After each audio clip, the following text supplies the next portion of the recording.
मेरा नाम मीठी है, पर ना तो मैं और ना ही मेरी जिंदगी मीठी है। मैंने तो मान लिया था कि मैं अनाथ हूँ, जिसे दुनिया ने नाजायज, नाली का कीड़ा, किसी का गंदा खून फटीचर कहकर पुकारा। जिंदगी के 18 साल मैंने जिल्लत, गरीबी और फटेहाली में एक गंदे से अनाथ आश्रम में गुजारी, जहां मुझसे ऐसे ऐसे काम करवाए जाते थे जिन्हें बताते हुए भी मेरी जुबान छिल जाती है। लेकिन आज मुझे बताया जा रहा है कि मेरी एक अमीर फैमिली है और बचपन में ही मेरी शादी एक बदमिजाज अमीरजादे से तय हो गई थी। मैं किससे शादी करूंगी ये मेरा फैसला होगा, लेकिन ये फैमिली वाला गेम खेलने में मुझे अब मजा आने वाला है और मैं आपसे प्रॉमिस करती हूँ कि ये खेल की विनर तो मैं ही बनूंगी। जानना चाहेंगे आखिर ये क्या गेम चल रहा है? तो आइए सुनिए मेरी कहानी।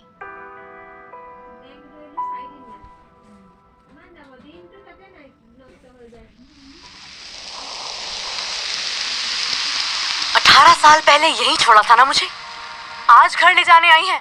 कौन सा घर और कैसी माँ?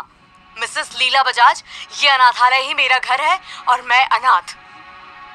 मीठी ने भड़ास निकालते हुए अपनी माँ लीला बजाज से जब ये कहा तो उनकी आंखें डबडबा गईं। समझने की कोशिश करो मीठी, मैं मजबूर थी, इतनी मजबूर कि मुझे ये कदम उठाना पड़ा।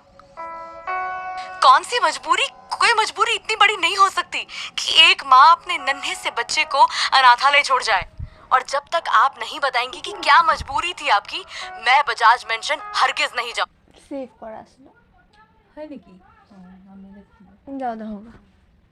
जाऊंगी।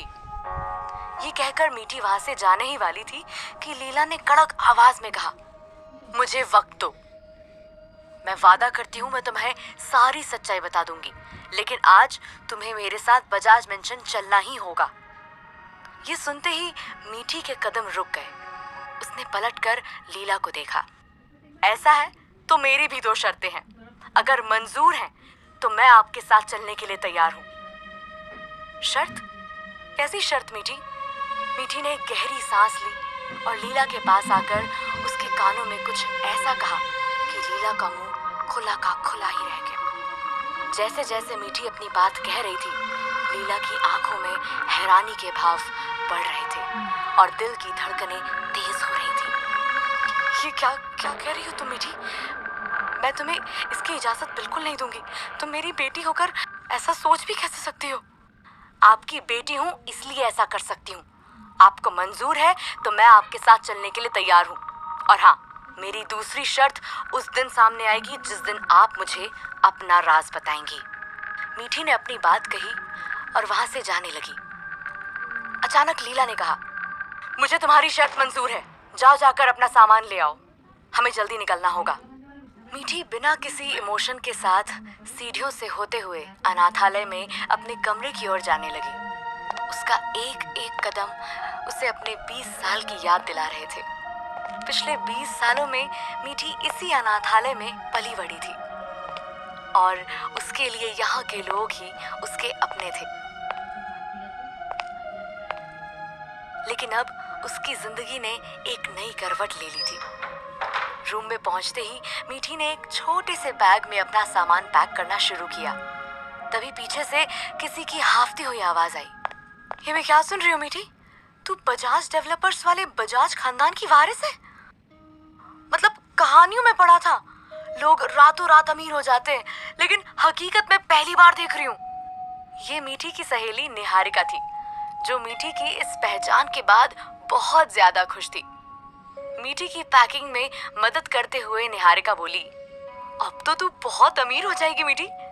वैसे भी तू यहाँ खुश नहीं थी। वैसे इतने बड़े बंगले के बाद तू क्या कभी पलटकर इस सीलन भरी दीवारों वाले कमरे में आएगी? क्या तुझे मैं याद? वो इतना ही कह पाई थी कि मीठी ने निहारिका की आंखों में घूर के देखा और फिर एकदम प्यार से समझाया, सिर्फ घर बदल रहा है, मैं नहीं। तेरी मीठी हमेशा तेरी दोस्त रहेगी और ये सीलन भरी दीवारें हमेशा मेरा घर। सिर्फ पैसा तो आपको सारी खुशियां नहीं दे सकता ना। और अगर उन्होंने तुझे यहाँ आने से रोका तो? जिन्हें 20 साल बाद मेरी याद आई है, वो 20 दिनों में ही मुझसे इरिटेट होकर मुझे यहाँ पटक जाएंगे। अमीरी गरीबी में आखिर फर्क होता है नीहू बेटा, ये इन लोगों को बहुत जल्दी समझ आ जाएगा। आखिर क्या हुआ था 20 साल पहले जिसके कारण बिछड़ गए थे लीला और मीठी?